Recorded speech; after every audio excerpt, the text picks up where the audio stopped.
Hey fam, so today is the book of the Philippines.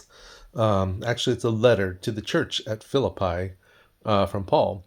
And this is a short letter. It's only 4 chapters, but it is just packed with all kinds of doctrine.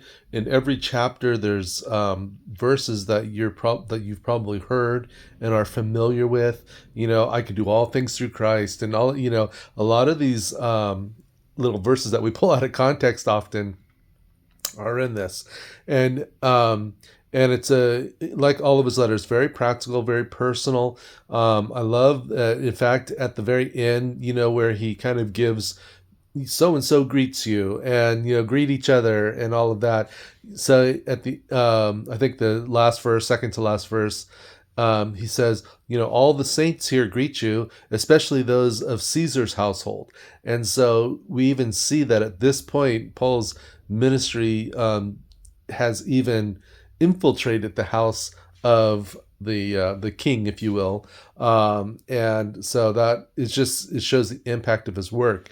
And with all of these things going on, it's like, sometimes if you're in a crowd, I know sometimes when I'm like at an airport, or at a shopping mall or a sporting event, and there's just a lot of people, every once in a while somebody will kind of catch your eye and you'll fixate on them, for whatever reason. This happened to me once at a wedding reception of a dear friend of ours, where there was two gentlemen who were both deaf and blind, and they were talking to each other by feeling each other's hands as they did sign language. It just captured my attention. Well, when I was reading Philippians this morning, what captured my attention out of all of this was Epaphroditus.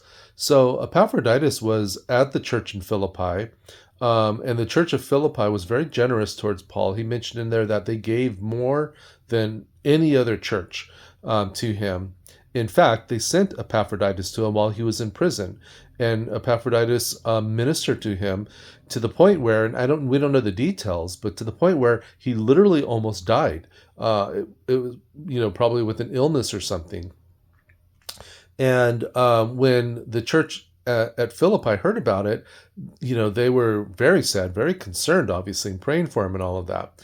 Well, in Philippians chapter 2, it says that Epaphroditus was grieved, not because he had this illness that literally almost killed him, but that they were so concerned for him, and he felt bad that they were feeling bad.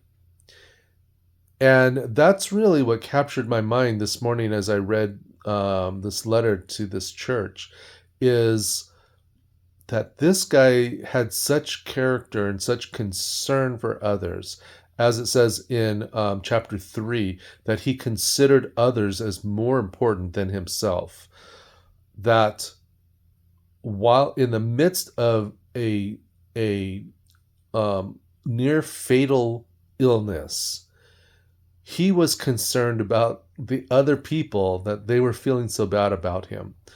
And just a good heart to strive towards. And so if you want to be that type of person that has that kind of concern for others, Philippians is a great book to read and study and memorize and meditate on. And I'd encourage you to do so.